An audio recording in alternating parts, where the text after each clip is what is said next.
Hello and welcome to Talk from Superheroes. Hey everybody, I'm Andrew Ivemy. And I'm Diana McCullum. And you're listening to Talk from Superheroes, where every week we discuss a piece of heroic television or film. And it's the holidays. Happy holidays, y'all. Happy holidays, y'all. And we're going to talk about holidays things with ghosts. Oh no, a spook and scare has made its way into our holiday celebration. It's a spook and a scare. It's really only a spook and a scare for the title character. Oh, okay, yeah. It's one of those rare, like, they're ghosts, but they're not for you. Yeah, not for the audience, you mean? The audience. Yeah, okay. Yeah. These ghosts ain't coming for you. Yeah, they can provide spooks and scares. They're not full-on a Casper friendly. No, they're not a friendly ghost. But they're not meant to trouble us. I saw this very young and had no nightmares. So that's pretty convenient. Induced, despite being like probably not an R, but should have been. There's nipples. I get there is they do have an argument about how much nipple is okay to show, and they do show some nipple. And I wonder if that's an actual just conversation they had with a censor about the rating of this movie. Oh, it does feel like several of the censor-based conversations in this is just one-to-one probably conversations that they have had. But we're talking about Scrooged. I don't think you even said the name. We're talking about Scrooged today on the podcast. You saw it. I guess we didn't say that, but there's titles. There's titles. You already hit play on this episode. You've seen it. We've seen it. It's a holiday classic. It's here. It's in. It's Scrooged. Let's just get into the episode. Let's talk about Scrooged. It's in, everybody. It's in.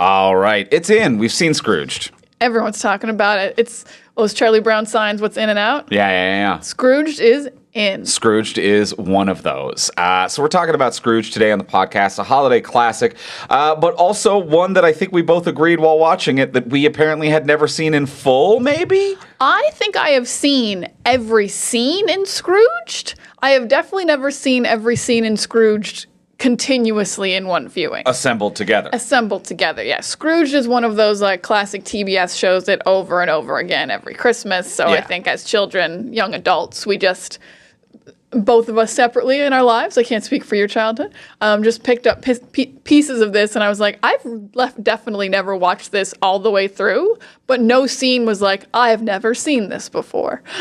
Yeah, I think... Maybe the very opening, but even then I was like, no, I have seen this before. This just wasn't what I remembered. I think the very opening I had never seen before. Okay. Yeah, because I was too young to have seen this in theaters. This was just something, it was on television, or maybe it was like if you had a VHS or DVD, it would be on during, like a marathon, a background, a family thing. So never really clocked in. I think I've always kind of seen this from the start of the first Ghost, and that's it. I actually don't even know if I saw Morley. I actually don't think I saw the first Spectre who tells him about the three ghosts. Mm-hmm. I think I've only seen starting at Cabby Ghost of Christmas Past, this movie. I will also say very little memory of their Marley. His name's not Marley, but like their first ghost. Is it Morley? I think they call it. I don't know. No, it's Jacob Marley. It's Jacob Marley. But in this. I think they gave changed him it slightly. A brand new name. Oh, really? Yeah, none of them have the names of the... you're Christmas right. Present, Christmas you know what? I think they did the Marley like on the sign of the street of the play of the TV show Scrooge within the movie Scrooged. Well, so I'm getting all mixed up. Jamie Farr is playing Jacob Marley. Yes. And should have more to do, but that's a different conversation for later. That's a whole different thing. Yes. Okay. So pretty sure neither of us had seen this. Yeah, maybe they don't like have the Marley character on TBS sometimes, or a lot of the time, because it's crazy that both of us were like, this part seems brand new. Yeah, I don't remember the zombie boss. Yeah, I don't remember the zombie boss at all. Completely agree. Yeah, but either way, we've now seen it in full, in complete. Did you like it?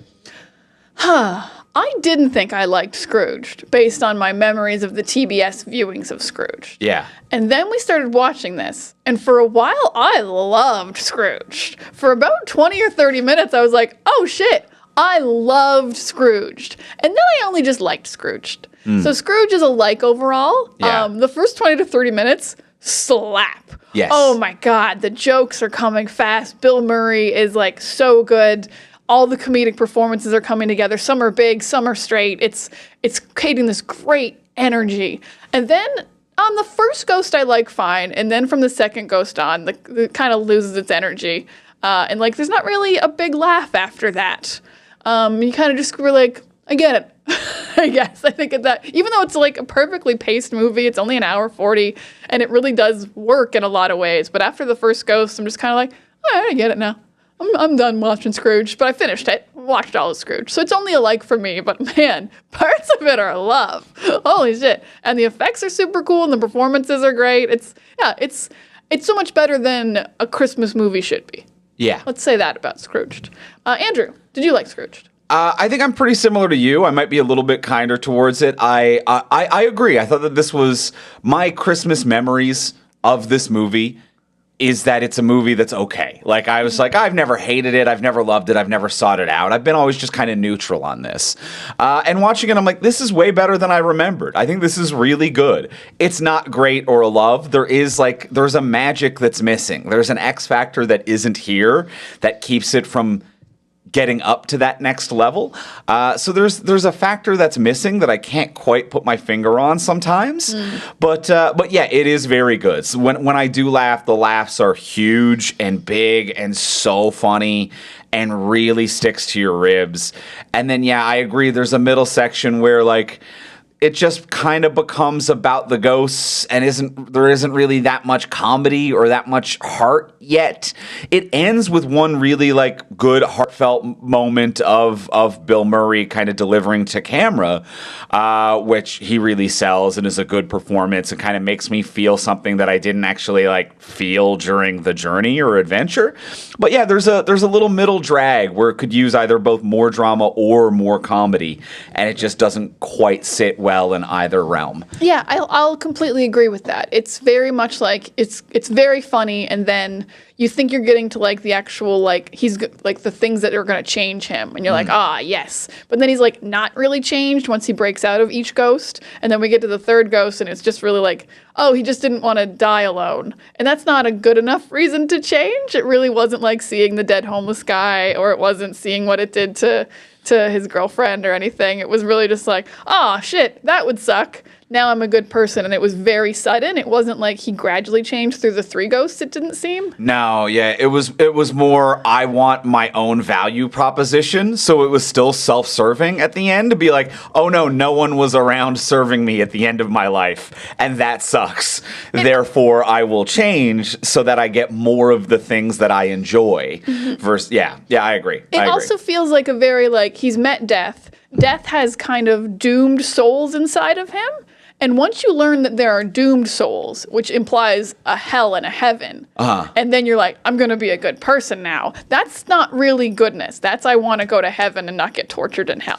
Yes. That's a different vibe. It's still, that's threat and, that's threat and reward. It's self-serving. It's not, I've learned I want to save lives, or like the closest this movie gets to being like, I think that changed him, was finding the homeless man dead in the sewers. Yes. I mean, seemed to genuinely affect him. It affected him in the moment. It invoked an emotional reaction, though I do not know if it had any effect on his arc or who he was as a person. I think this does, what you just brought up felt very reminiscent of the conversation on The Good Place, of like late Good Place, when she is just like, well, we can't just go back and do good things because now that we know that there is a definitive good and bad place, we would no longer be doing things for the sake of goodness. We would have to forget everything that existed in order to test ourselves again. So that's also the weird kind of conundrum here where it's like, yeah, if there are damned souls, then it's like, well, now nothing that you ever do is ever truly inherently good and is actually just you putting money in a bank account to cash out later, a spiritual bank account to cash out later. Yeah, very, very, very similar. Yeah, once he learned there's a heaven and a hell and that ghosts are real, he kind of just like, you're just screwed now. You're definitely going to hell no matter what. Yeah, you can't fix that. And I think the problem there with the middle portion of this movie, which is what's kind of lagging for us, is that like we don't need to be this nitpicky about what lessons Scrooge learned. We've seen so many different versions of A Christmas Carol. We get it. Don't be a rich asshole. Don't be a CEO prick. Work at food kitchens and help people. We get it. And it's fine to kind of not hit that point too hard if you have the jokes per minute. And the ghosts are when it really lags on jokes per minute. The opening section of him just being a jerk CEO, it is Bill Murray just doing great comedy. It's very funny. It is very funny for so long, and then it loses those jokes per minute and doesn't have the heart, which is what kind of hurts it. Yeah. This movie, we had to pause this movie twice during the first opening parts with just Bill Murray before he's learned to change, because there were jokes that were so funny. Oh, God. Like, the one, most of these are towel was... His assistant reading him the list of names on his Christmas list, and it's just like, are they getting a towel or a VCR? Which at the time were like $2,000. Are they getting towel or VCR? And it's just like towel, VCRs. He's replying. He eventually takes the list from her, and just the disappointment with which Bill Murray delivers, oh, most of these are towels.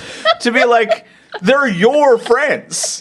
Like, you've chosen a low caliber of people in your life. Like, for him to be disappointed in the list is which the people he's curated in his, just everything, the voice, the tonality, the way he delivers it, just, most of these are towels. The way he's like, you've been wasting my time, Grace. Most of these are towel. Where are all the good VCR people? Yeah. And no self-awareness of why there are no good VCR people for the list. Yes. and that this is his problem, and it's not caused by his assistant or by the like it's perfect comedy. It broke me inside of him looking at a list of his friends and just saying these are all towels. And Bill Murray does a great thing with comedy that I really, really like. And it really works when he's playing this character especially. It's when he's yelling at someone. He does this kind of like stage yell that is very loud, but doesn't hold any actual anger because it's comedy yelling. Oh, interesting. I never feel he's actually abusive towards Grace because of the way he delivers lines like, most of these are towel. And even though he's loud and commanding, he is not abusive in his tone. There is just that slight bit of humor, and he's holding his voice back just a little bit and not getting to actually angry. Huh, yeah. And it's wonderfully brilliant as a comedic performer who has to play an asshole. I've never really appreciated how good Bill Murray is at that, and that's a great observation, and I'm trying to figure out why. Because there's people who do it who aren't as good at it. I would say Will Ferrell is not as good at it. He seems actually mean sometimes when he's being mean. Yes. Well, I think the comedy with Will Ferrell when he is mean, because there's a demon deep within him that he releases. There's a demon in Will Ferrell. Well, and the comedy in there is the inherent, why is a guy who looks goofy have a demon in him is what he's portraying. But yeah, Bill Murray's is totally different. And like, I'm thinking about how he does it, and the only thing I can think is that he doesn't actually raise his voice. All he does is release all of the air from his lungs, which is very yelling adjacent, but just the like, all of these are towels. All of the air left, but he never actually yells. That was a great impersonation of Bill Murray in this movie. So I think that there is like, Ray, when someone asks if you're a god, you're a god. All of the air leaves, but he's never actually yelling. Like he's projecting more than he's yelling. Yeah, no vein pumps more blood. It's very actory. Yeah. Like it would sound the same on like a theater stage. Yeah. There's some I think maybe it's air might be if I'm trying to like I love that. No. I'm trying to figure out how he does it so I can put that in my toolbox for later, I'm trying to think of like the other scenes like that. I think very similar is like, if you don't work late, I can't work late. And if I can't work late, I can't work late. And he's yelling at her and shaking her. If I can't work late, I'm not working late. It's just all of the air. Yeah, and it's the kind of scene where I would usually feel like very uncomfortable. I'd be like, I hate this. He's like actually physically mean to this woman, and I bet she feels like she's in danger. And there never feels like actual any anger. No one ever feels in danger. No one ever feels in danger. Like gunshots and so much physical like comedy happening. Yes. There never feels like there's danger here. Yeah, he's a terrible person and a manipulative CEO, and at times in this movie is holding a double-barreled shotgun, and no one ever feels in danger because of his performance and how he does that. Yeah. It might be the only thing to explain why his ex-girlfriend Claire even liked him. Yeah, yeah. This just like funny loudness that doesn't have any inherent anger or danger in it. Yeah. So yeah, Bill Murray rules in this. Yeah, Bill Murray rules. Absolutely rules. Bill Murray is the guy. And I think that there is something there too about Bill Murray's performance and kind of his embodiment of the character is why I even believe this Claire thing at all. Because he is a terrible person, but in the flashbacks and in who he is, where it's like, I'm willing to play a dog on television. I'm working up from the mailroom. There is until he becomes such a high up cog in the system, there is something endearing about that. That he worked so hard to get there. Yeah, there is something where it's like, yeah, this is a harmless guy this is a nice guy who grew up in a poor house who's now working really hard to achieve his dreams. There is a lot of very attractive attributes about that character until the system of capitalism corrupts him to a point that is irredeemable, and it's believable in the way that Bill Murray does it. Yeah, especially in the way that they have him just like overworking as his way of getting up the ladder and not like undercutting people, not being a jerk from the start. Yes. He wasn't like, oh, I'm going to take this person's work or I'm going to undermine this person and take their job. He really did just genuinely work harder and longer hours than everyone else. Yeah. He absolutely earned it. Yeah. And then, it turned him into a bad person, but like he got there all on his own. Yeah, and he's got no enemies. And he's always doing the assignment. Like it's one of those things where like he's not lazy. He's not lazy. He's doing it in a bad way where he's just like, even when he cuts the terrible promo at the beginning of the movie where it's like, what if we advertise Scrooge by saying if you don't watch it, terrorism will happen, and then show a plane explode, which I guess was an acceptable thing to put in the film in the 80s. But it's like, it's so dark that they have like a joke later where it's like a woman at home sees it, has a heart attack, and dies during the trailer for Scrooge. And like the ratings go up and people are talking about it. And he's like, yeah, people are sick and they want a threat. And he's right. Like he is, I would actually say like there are points here where I'm like, he is just kind of creepily competent at his job in a way that's upsetting, but in a way you don't want him to be right. Yeah. In a way as the person who's like, the Bobcat Goldthwait of it all of like, I made this nice Christmas movie and I don't want it to be advertised this way. But he's absolutely right that that's the way it did work. His description of people need to be scared to miss it is actually brilliant. Yes. Genuinely, really smart. Yeah. Yeah. It's messed up that all of the villains in this movie are things that have become real. Even the guy above Bill Murray, who's like, they have this joke of like the owner of the network who's like, make programming for dogs and cats. There are several dog and cat channels that exist today, right? That is a thing that is so dumb.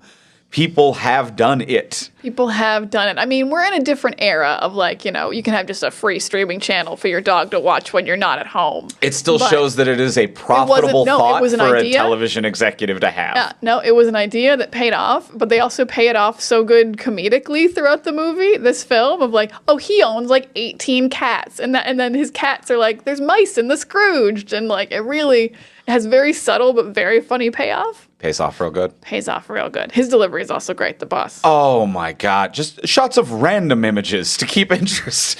So flat, so good. What if it was a police officer and he had a string? You had a string. What about that? Remember Kojak with his lollipop? What if it was a string and then we have random shots to keep the cats interested? What about that? Very, very good from that as well. Now, on the subject of Bill Murray being good at being a bad person who is an executive, when this movie opens and we see like what's airing on this TV station, it's like Lee Majors with a machine gun fighting in Santa's workshop and all of these like near 30 Rock-esque kind of parody shows. And then as well, like the promo trailer that he cuts for Scrooge. I think I've made a headcanon that in a world where he did not get visited by 3 ghosts, this is the television station from RoboCop. He is the executive of the television station. Anytime it does the TV interstitials on RoboCop, where it's just like, dance, I'd buy that for $1. And it's like, it's appealing to the worst parts of humanity, but it's clearly a successful television station. And all of, like, I think even like the news in RoboCop is like, tune into the news or you'll die. Like, they just say that. I think that in an alternate universe, he is the executive of the television station in the RoboCop films, where he just did not get visited by 3 spirits, and I guess Detroit's doing better or whatever. That's what's going on here. No, he's got a twin brother in Detroit. He's the New York executive. But the Detroit brother didn't get visited by 3 ghosts. He did not. He's got a third brother. I can't dispute that, and it makes a lot of sense. Yeah, it's very every kind of like crazy TV show we see. Very Running Man. Yeah. Not quite Running Man. That's a bit extreme, but yeah.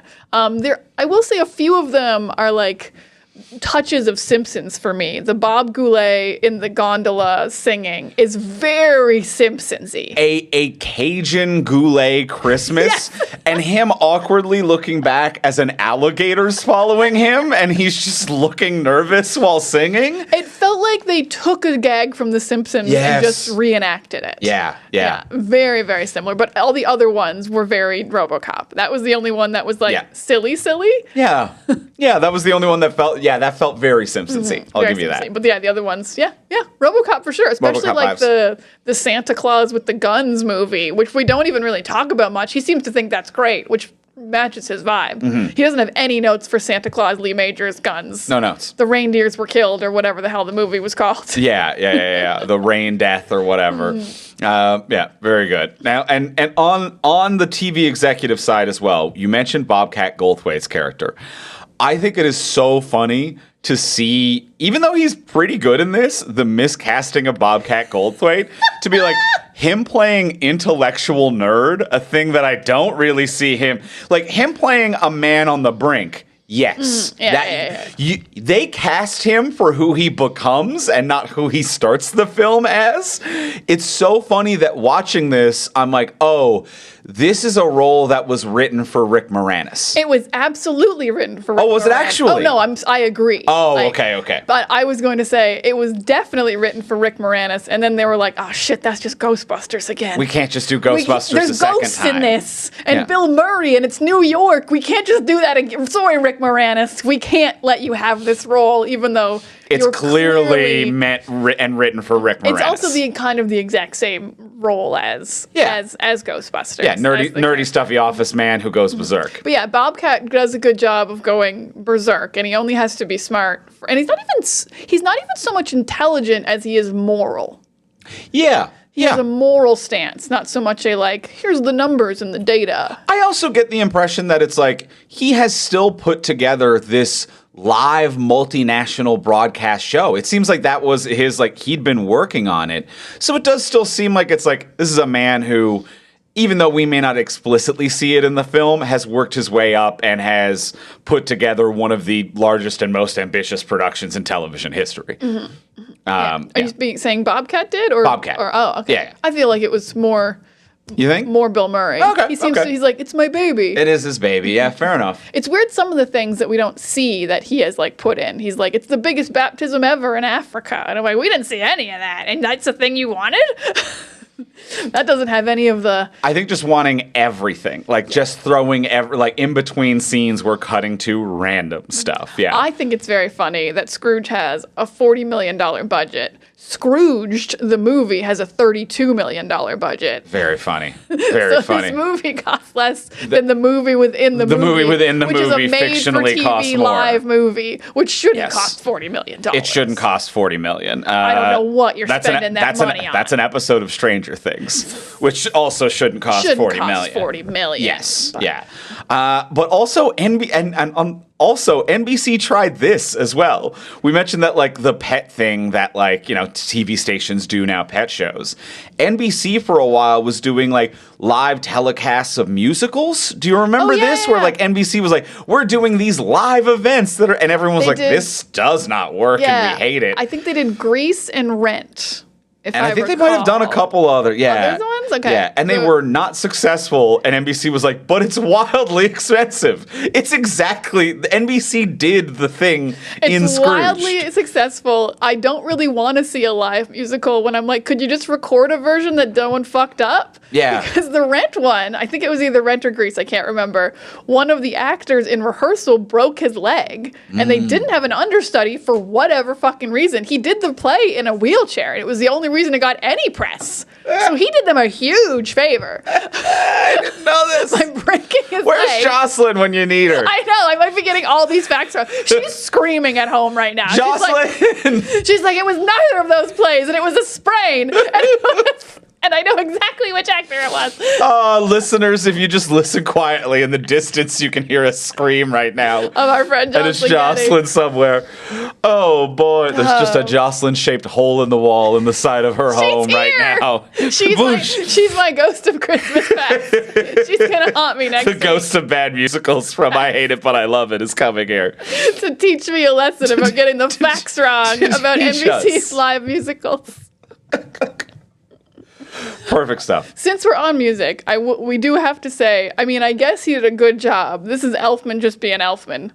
Wow. 3 seconds into this movie, I was like, I didn't know Danny Elfman did this, because it is the Elfman just bebopping and scatting around his Christmas keys. Sincerely, this will sound like I'm joking, but absolutely I mean this sincerely. The movie started, and it's a big pan of, like, a lot of snow and houses, and that's not how I remembered Scrooge starting. Yeah. I, from the bottom of my heart, thought we put Batman Returns on. Yes. Because the Elfman score kicks in, and it's just snow and buildings. And cool miniature sets as well. It's like this big miniatures. I was like, oh, this is like Penguin's house at the beginning of Batman Returns. Yeah. We put the wrong movie on, and the Elfman score is the exact same as Batman. And that weird, unpredictable piano that Elfman always does, where it's like, I don't have the musical vocabulary to describe these type of things. I just vibe it. But just like the second this movie starts, it's like blink, blong, blink, blong, blink, blong, blink, blong, blink, blong, blink, blong. Danny Elfman, blink, blong, blink, blong, blink, blong, blong. How did he get one of those pianos where each key is a different like sound in like 8 different ways? Yeah. He's the organist from the I Think You Should Leave sketch, where he's just like pulling shit, and Fred Willard's character from that. Anyway, Jocelyn's gonna break in again and be like, "This is how we did it." This is the piano he used specifically. No, she's a musical theater nerd, not a composer nerd. She doesn't know the She'll probably knows that a little bit. She probably knows that a little bit. I'm gonna be flat out mean. Here's a negative, and it's probably mean, and I'm okay with it because I just think it's how I feel. I don't like Carol Kane. Yeah. I guess I've kind of liked things she's in, because Princess Bride, obviously, but she's only in it for like 5 minutes. Uh-huh. And then I thought I hated all of Scrooged. And then I realized her sections were always what was on TBS. And they don't work at all. Even Bill Murray can't salvage them. And we haven't enjoyed her on Star Trek Strange New Worlds, where she's been getting more and more to do every season for some reason. I didn't like her on Unbreakable Kimmy Schmidt. I just don't get the appeal. Yes. And I don't know why she works so much. And it just bothers me because I'm like, more talented people can have these roles you're getting. And I just don't think you're good. Yeah. No, You're doing a lot. You're doing a lot. You're doing a lot. And you love it when people do a lot. So it's wild that you're not into it. That means she's really not doing a good job. Yeah. I like when people do a lot. Yes. I think the Jim Carrey was a good Riddler. Yeah. I had a lot of fun. Yeah. And I don't care for this. It's like, it's too much violence. And it, like, the punchlines don't work, and it doesn't build anywhere, and the scenes are too chaotic. I think that there are a couple of people from the 80s that knew that that aren't particularly good that kind of rose to fame and success by being near Bill Murray and I think wandering into 30 Rock a couple of times. Like just like The Place, not the show. The Place, not the show. Yeah, Carol Kane, Chris Elliott is another one where Chris I'm like, Elliott. Yeah, what are we doing? And it's just like they know Bill Murray. And I'm like, yeah, but what are we doing? But who has ever had these people in an audition room and been like, yes, I'm laughing. I love it. The energy's good. It all works. It does. It feels like it is just kind of success by fitting the brief of the character. And I feel like Chris Elliott is another one where it's the same thing, where it's like, hey, or like, Carol Kane's character, it's like, hey, do we have any kind of fayish crazy person? They're like, just cast Carol Kane. We're not doing auditions. Like, it feels like just kind of like I don't know, man, like this woman fits exactly what it is that we're looking for. So how can it not be funny? And it's not. There's only one kind of crazy lady in comedy right now. Yes. We haven't expanded SNL to have more women yet. Exactly. Who do more things. Exactly. We don't have Kristen Wiig. Yeah. We don't have We have Kate one McKinnon. option. We have one option, and it is this. We don't have even just weird Tilda Swinton, who's not a comedian, but has the fake quality of she would have crushed. Yep. So it just it's a little disappointing because like this movie's going at such a good pace and everything's going so great, and then it's like, ugh. Yeah. The Ghost of Christmas Present is just everywhere for a while. Yeah. Yeah, the scenes really drag. Yeah, they do drag. They do drag. To flip-flop to a positive, being on Ladies, though. Huh. Oh my God, Karen Allen. Oh my God, yeah. She's so cute. She's so cute. She pops. She's just wonderful. I don't say She's wonderful, cold, and she always has been. I don't say stone cold cutie very often, but the way that like the camera pans to her and like, it's Bill Murray's POV of like seeing her for the first time in 15 years and you just get it so instantly. Yeah. Like you look at her and you're like, you're so cute. And like, also, how did she not break out more? Yeah. It doesn't make any sense. Yeah. I don't know what the backstory is there. Maybe she was just like, no, I'm happy doing what I've done. It might be something like that, but incredible. And there's such strong. It's funny that this movie is directed by Richard Donner of Superman fame because there's such strong Lois Lane vibes as well from Karen Allen. Oh my God! I mean, Margot Kidder was a great Lois Lane, but Karen Allen would have been an incredible Lois Lane. I think they could have swapped franchises. Like, I think Kidder could do well in Indiana Jones, and Karen Allen could also have done well in Superman. Like, they have very similar archetypes that they kind of fill, and they're very good at. Yeah, definitely. And like, I'm so impressed that she can equally be like cute. Like, I work at a shelter and I help the unhoused, like, and believable. And then you go to Indiana Jones, and she's like, I'm like hot, tough. Yes. Like bossy. Yeah. But like works absolutely as both. She's so good. Kind but firm. Kind but firm. But more firm if you're Indiana Jones because he needs a guiding you need to be hand. firm. Well, yeah, there's Nazis and guns. Yeah, that's more than my ex-boyfriend works at the TV station. I would say, yeah, you kind of need to be a little bit of a firmer hand around. You need a firmer hand at a homeless shelter. Homeless shelter you do way. need, yeah, but it's not Nazis and guns. No, so. It's not Nazis and guns. But a little bit different from the fact Indiana that these Jones are her world. two biggest movies and she never blew up is just, I think it's a mystery of Hollywood to me. Yeah, I can see that. I gotta get some kind of book and be like, what happened to her? Like she was in the last Indy for a little while, but. And that kind of brings me to something that I wanted to talk about, which is the Richard Donner of it all. The Richard Donner and the Bill Murray, who reportedly like did not get along and they clashed a lot and had very different ideas and like they kind of blame each other for why this movie did frankly fine at the box office, but they thought it was going to be, something, it could have been something way, way more. And it just seems like two very diametrically opposed people who wanted very different things from this movie. Where, it feels like they're fighting each other in every kind of shot. And they both have good ideas, but they both have the opposite good idea at times. Yeah, I would imagine when the comedy works, that's Bill Murray, and when sometimes the drama works, and that's probably Richard Donner. Yeah. But it means that this movie isn't a drama or a comedy, and it's not a dramedy.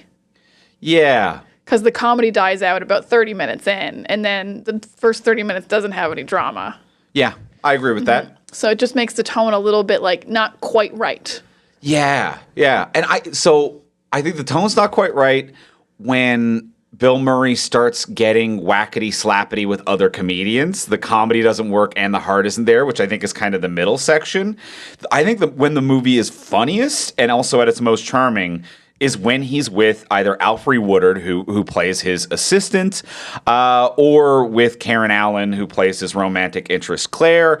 It's when he is with dramatic actors. It's when he's with his L.A. rival, John Glover.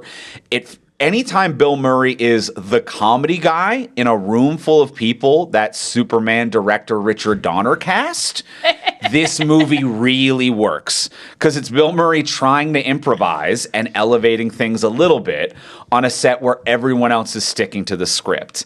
And it seems like by all reports, Bill Murray was really frustrated to be like, why isn't everyone improvising with me all of the time? And it's like, no, you got to kind of put a light touch on the gas. Maybe do 20%. I could see when your last movie was Ghostbusters, where you were the biggest star and everyone would go with you wherever you went, how this could be a bit of a shock. But yeah, I think this movie works best when it is Bill Murray trying to do comedy, surrounded by dramatic actors, directed by Richard Donner. And then the second that it switches over to like a lot of the ghost stuff, the second that it is Carol Kane and like and the cabbie and all of this, then it just like turns into like him being like, can I out yell you? Can I out big you? Even the long sequence with him and Bobcat Goldthwait, who I think is good. It really is just them like both yelling at each other over gunshots. There's not a lot of comedy in that sequence. So yeah, I think that's totally spot on. Every scene he has with a comedian is just both of them being loud, and then every scene with non-comedians is like just dramatic actors being like, well, I'm the straight man in this scene because Bill Murray's in the scene with me. Yeah. And then Bill Murray shines and it rules. Yeah, absolutely. Absolutely. No, yeah. I think that's completely spot on. Yeah, no scenes work when he's with another comedic actor. Mm-hmm. Yeah, in this movie. In this movie. That's not a career thing. No, it's not a career thing. He can work with the Ghostbusters and other people. He's very talented. Well, and I also think too that this might have been the exact wrong moment in both of these people's careers to work together.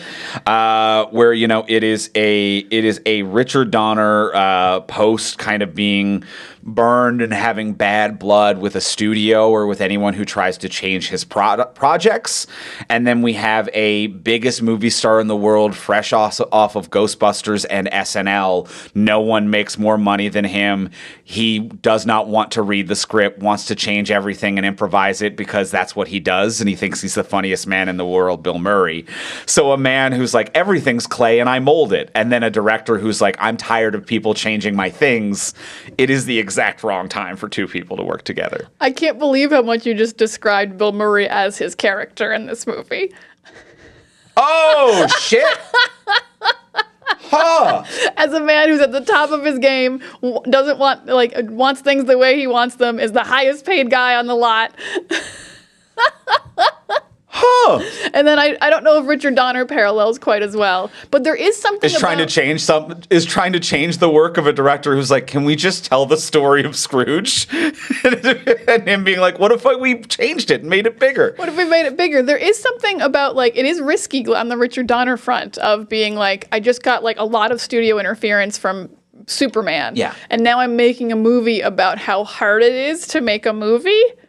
I'm making a movie about studio interference. Yes. About how they change your marketing and they change what's in the movie at the last minute. And there's not really anything to say about it, but I'm like, did you want to have something to say about it? I think you did want to have something to say about it. Or if not, at the very least, to be like, oh, that's a funny thing to say. That's a funny thing to say. Yeah. Yeah, this movie is really weird about how meta it is. Okay. They absolutely draw no attention to it, and even though he's a man who's making Scrooge and he's getting Scrooged by three ghosts, but it's very weird how at no point Bill Murray's character isn't like, are you Scrooging me?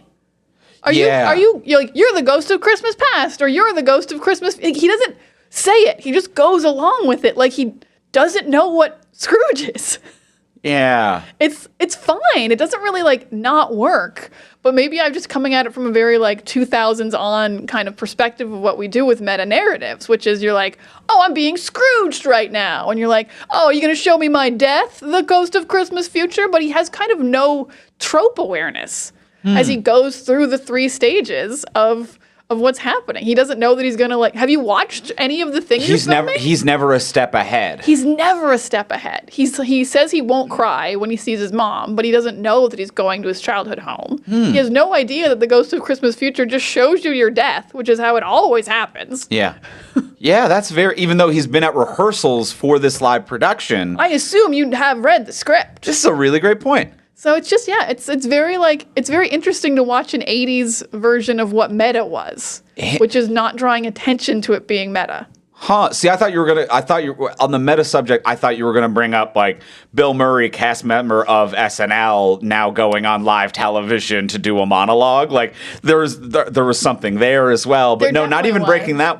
Your fourth wall, you're a third wall breaking. It's still within the narrative where you would exist. Yeah. But that's a great point. Yeah. Because in when this movie came out, that would have been more in people's minds of like, oh, Bill Murray's just SNL in the end of this movie. Yeah. Yeah. Yeah, that kind of like loses, because I don't think of him as an SNL guy anymore. He's like movie star Bill Murray now. Sure. Yeah. But in 1988. Yeah. Yeah. Interesting. So yeah, I don't know. There's some stuff here. Think of the moment this movie was made in. Yeah. Yeah. Yeah. I think if it were made today, you're right. It would be, and we are in a meta joke, meta narrative kind of heyday, and some might say it is too much. So I think if it were made today, it might be a bit too much. I would say maybe a black hole of meta narratives. Sure, perhaps. Yeah, we used to just have like this and Last Action Hero, and that was it. And Last Action Hero broke people's brains. Slaps. They were not ready. They weren't ready. They were not ready for that level of meta narrative. Whereas today, Last Action Hero would probably be the #1 movie of the fucking year. Yeah, it's Free Guy of the 90s. Yes, yes, it is, but better. So there is that. I think that meta narrative and stuff. There's I've mentioned before in the podcast. I'm a big fan of the Jump Street films. I think Lord and Miller do a good job of a moderate amount, of a restrained amount of meta joke and meta narrative. All of their jokes aren't about being meta. Yes, it's not 100% that. Lord and Miller, 80% of our jokes are just really good jokes, and then 20% are meta. Yeah. So I think they'd be the ones to make, but yeah, no looking down the barrel joke to be changing what a director's vision is what an evil CEO would do. Wink. There's no wink nudge or any pointed things towards Donner and the Superman team and this and that. Yeah, there's 18 things that they could wink at the camera about it's Scrooge within Scrooge, about it's SNL at the end, it's Richard Donner getting screwed over by a studio, and they're like, we don't draw attention to any of it. Yeah. We're just making a movie. Yeah, we're just making a movie. We're just making a Scrooge. We're just making a movie. It's got Mary Lou Renner as Tiny Tim. She's doing backflips She's and doing stuff. Great backflips. Which is that's really funny and cute and charming. There's no added layer or joke to that. It's just that it is Mary Lou Renner doing a backflip as Tiny Tim. It's just who you would cast in the live version of Tiny Tim. It's just really funny for Tiny Tim to start doing backflips. It's kind of cute. I'm like, I would watch this Scrooge. I would like this. Oh, I would watch it. Yeah, I mean, yeah, I get to see Jamie Farr as Bob not as Bob Marley. As Bob Marley. It's Jacob Marley. I put Bobcat Goldthwait and Jacob Marley together there. Is it Marley? I always thought it was Morley. I think it's Marley. All right. I'm pretty sure. You say it's Marley. It's Marley. I'm not a Christmas Carol expert. I'm not either. But I think his name's Marley. All right, then it's Marley. All right, done. I think it's Jacob. Oh, Jacob's his first name. Okay, what did I say a second ago? I didn't. I said Bob Marley. Yeah, and then I said. I thought I said it. Whatever. Anyway, whatever. It doesn't matter. Whatever. Fuck the whole thing. Past it. There's a weird dark moment in this movie, and there's dark moments you're supposed to know are dark, like when the homeless man dies, and the funeral at the end, obviously when he sees his own death. I feel like there's not enough attention drawn to the fact that little boy watched his father be killed. Oh, yeah. Grace's son? Yeah, that's why he doesn't speak. It's because he watched his father be shot. What do you mean you didn't know your assistant's husband was murdered? I know we've established you're not a good guy, but that's not he died of a heart attack. Yeah. You should know that her husband died no matter what. But there's very difference of medical death and murdered in the street death. Did they solve it? Did they catch the guy? This could have been on one of your news shows on your network. And you were probably like, where's Grace? This news story's crazy. And she was at the police station. Yeah. So that was just wildly like not enough attention drawn to how dark that was, or it needed to be less dark. Yeah, that was a lot. That was a lot. Oh, this little boy doesn't speak because he like Batmaned one night. He saw his dad, I assume, gunned down in the street. Instead of becoming Batman, he chose not to talk. A way more normal response to seeing that type of trauma. Absolutely cool, little dude. Yeah, take your time, man. Take your time. I will say, though, they totally nailed the 3-beat of him saying, God bless us, everyone, at the end. I did tear up a little. That's pretty good. I did tear up when they had that little guy be like, and like, I like that he whispered it. Yeah. Because he hasn't spoken in like forever. He's like, God bless us, everyone. Yeah. I was like, that was super cute. That was super and it made cute. me cry a little. That's pretty good. I like when he does that too. Bill Murray's speech of just ranting about Christmas. I thought that was pretty good. Like there were moments there where I was like, I think Bill is actually kind of like going off and losing it. Just like being like, just be nice to each other. What do we do? Like screaming, and I'm like, I feel like this is just like a man who's kind of mad at the world for not being kinder, like, and that's Bill, and it's bleeding through into the character. It's just very real and believable and earnest, and really made me feel it during that speech. I was surprised how much I felt it, because for a second I was like, this is going on kind of long. Like you haven't tied everything up nicely. This is a very long sequence of events of him speaking into the camera. Mm-hmm. But then he gets to he does like ramp up and he gets angrier, and he does go on this spiel about how like once you start doing nice things, you're gonna get addicted and you're gonna feel better. I feel so much better, and that like really got into me. I'm like, I do have to go like volunteer somewhere. Like it genuinely got into my bones. Yeah, that got in there. No, it was nice. He did a great job. Yeah, of like really holding attention and like believing that everyone was like on board and having a good time. Even though if I was one of those actors, I'd be like, what the fuck are we doing? What the fuck? Can we still finish the play? One of the things that I like doing is finishing the play I'm in. We didn't finish the play. Yes. There's still a couple more scenes. Yeah. Could that be one of the good things that we do? Letting me showcase my artistic ability? Yeah, there's someone who had a scene at the end who didn't get to do it. Yeah. Marilyn Renner never got to do the backflips. She didn't get to do the back, not live. Not she live. Did it for the rehearsal. Yeah, not live. She didn't get to be like, fuck these crutches. Yeah. Boom, boom. That's cool. I'm a Power Ranger. Yeah, pow, pow, pow. Check it out. Go. So, messes it up. So he blows that, and but a good speech. But yes, it interrupts everyone's show, which is something that they all kind of care about. And one thing, and this is just going to kind of be me going on a personal rant here for a second. One thing that always just bothers me about Christmas stuff in general, it's in film and television, and it also happens in real life as well, is that the moral of so much like Christmas-themed media is just like, you can't be working. We've got to stop working. And then it always ends up with, there's this silent agreement that society has just kind of bought into that retail workers are not people in that scenario. Yeah. When he's just like, you know what? We work in television. We shouldn't be working. Someone go run and buy 800 bottles of champagne. The liquor store should be open, as should the delivery people. And the catering company will call to come cater. And I'm like, well, are you saying people should or shouldn't? Can everyone just go home? Are you saying people should or shouldn't work? But it happens so often in Christmas-based media where it's like, you know what? No. Working on Christmas Eve is for losers. Evil idiots we fucking hate. Call the catering company. Have them force their employees to be called in on Christmas Eve. That's fine. It's like, oh, how about fuck you?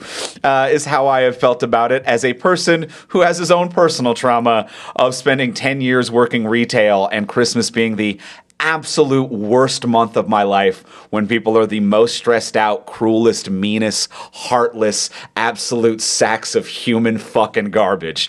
No one is worse than anyone buying anything in December. And it's just like, I don't like it. I don't like it at all. And it always bothers me. I completely agree. No, but there is I don't have the retail trauma. I didn't have a Christmas Eve job in my life, but there is definitely a dismissal of anyone who doesn't have like an office job Yeah. Because movies about, like, don't work on Christmas are always like, oh, I got to work on the merger. I'm at the office. It's always office job people. And then it's like, and then, as you said, they'll be like, I should be home with my family. Taxi? Should that taxi guy be home with his family? Yeah. Should anyone that you have just, the people you've ordered catering from because you didn't buy a turkey, they shouldn't be working. Yeah, there is a definitely, like, disconnect of, like, oh, thank you, doorman. Shouldn't you not be working? Yeah. Yeah. But those people don't matter. No, service. They weren't working on the merger. Service people are not real people, and they never have been in film and television. There's never been a Christmas movie about a retail worker who just skipped the retail job. Yes. Who was like, fuck this. You don't get to buy a sweater at midnight on Christmas Eve. Absolutely. And it's a more pervasive societal problem. You also saw it a lot early on during the COVID pandemic of like celebrities and rich people posting photos to be like, we're quarantining and like we're just having a nice family dinner. It's like there's a catering staff. You hired a chef.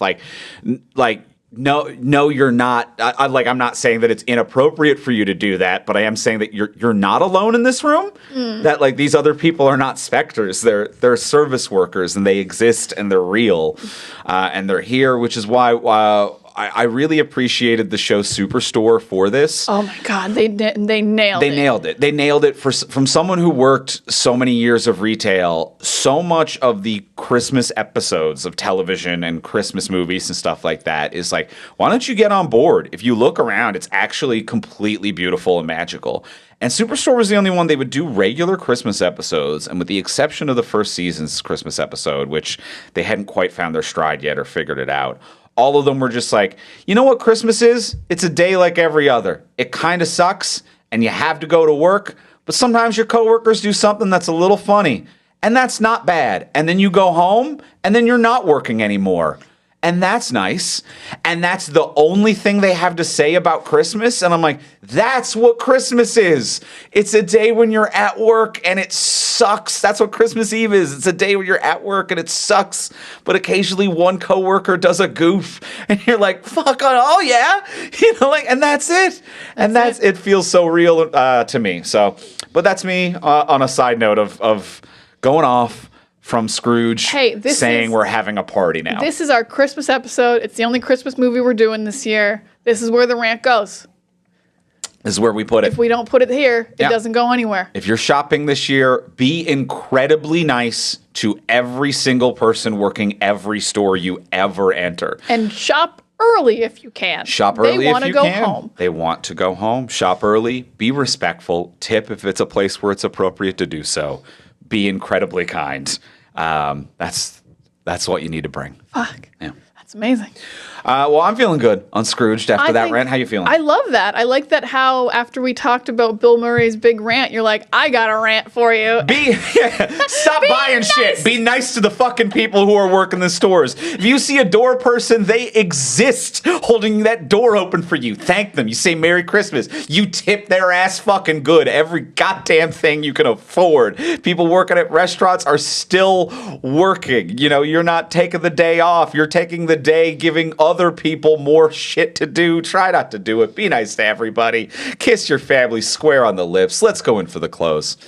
Let's ask the final question of what would you change. So now that we have discussed everything we have discussed, what would you change about this if you could change anything?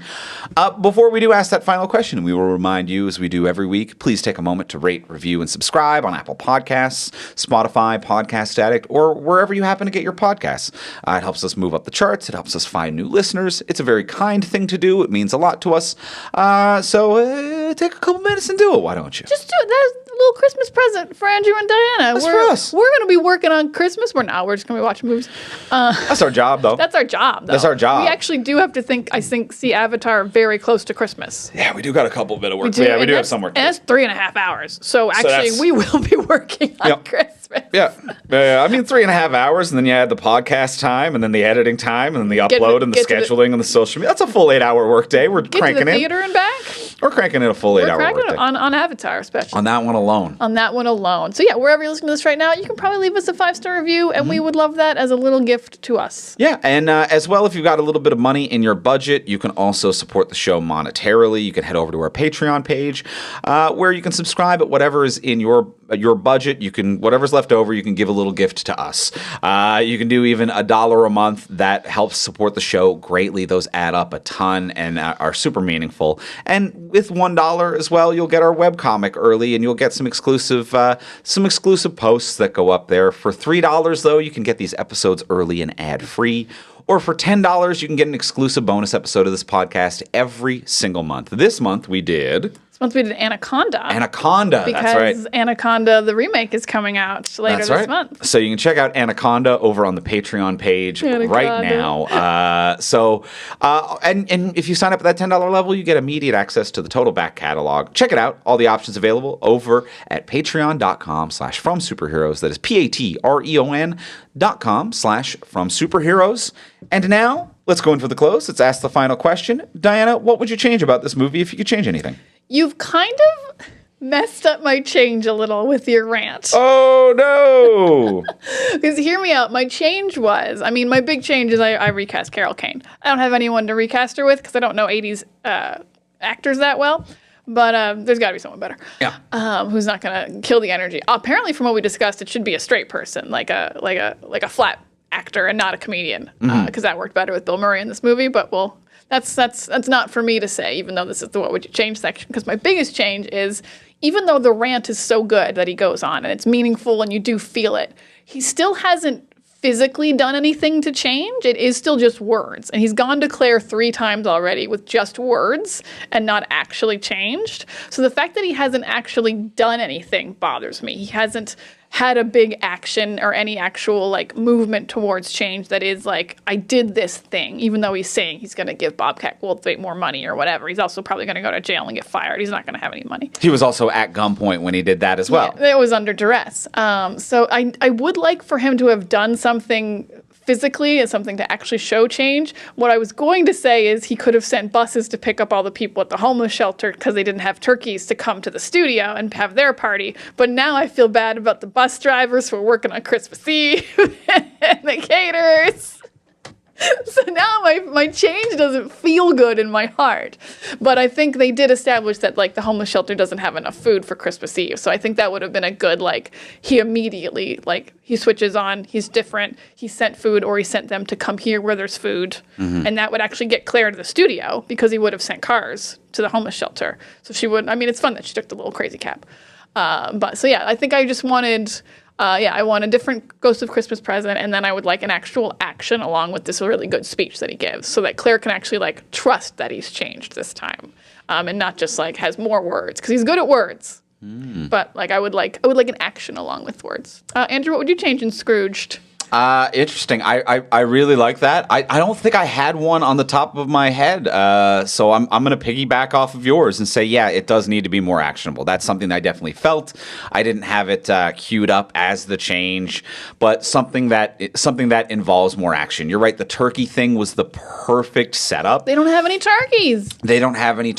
And I think that the speech is nice. The speech is nice. Spending money is nice.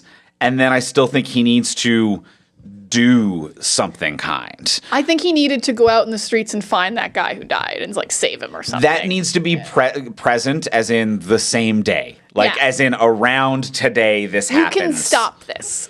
Yes. Yeah, so that needs to be preventable. He was dead. They showed his ghost with the ghosts. Yeah. So that's not cool. You know what? Maybe we use John Glover's character as the LA TV exec that they're kind of bringing in to usurp him or whatever, and he's a little bit insecure about his job. His character, this LA guy, seems to be competent and care. Yes, he does want a promotion. He wants to take that job, and there's a level of underhandedness to that. But he seems to care about television, is nice to everyone, knows how to do the job that he's supposed to do, is very functional and good at it. I don't think it would have happened because Bill Murray kept disappearing. He kept the show on track. Yes, absolutely. So he's quite good at it. So I think maybe there needs to be an end thing where there needs to be that higher up executive being hey, if you walk out of this production, I'm just giving your job to this guy. And Bill Murray being yeah, do it. And then he goes to help the homeless person. Because then it's a personal sacrifice that is more than just spending money and is more than just words. It is I sacrifice something that I've worked really hard for to help someone else out. Love that. That is non-monetary. That is something that it's a job, it's a title, it's something I took a lot of pride in. I'm sacrificing that to go help someone. I love that. Yeah, no, that's a great change. His job is given to John Glover's character. I think that makes a lot of sense, and then Claire would absolutely like be right to take him back at this point of like, oh, he's changed. You gave up the job that literally was driving you to away from evil us. and madness. That broke us up. Yeah. Yeah. Love it. There we Great go. Change. We there did we go. it. I had to piggyback off of you because I didn't have one in the chamber. So I appreciate. Gets us there. We're all on shoulders of giants over here. I know I am. And next week we will be back on the podcast. Next week we're going to be talking about the third Avatar film. The longest Avatar film. Jim is back at it again. We'll be talking about it next week on the podcast. In the meantime, if you want to get a hold of us, you can find me online most places. I am at Ivimey, Ivimey. You can find me at Words of Diana.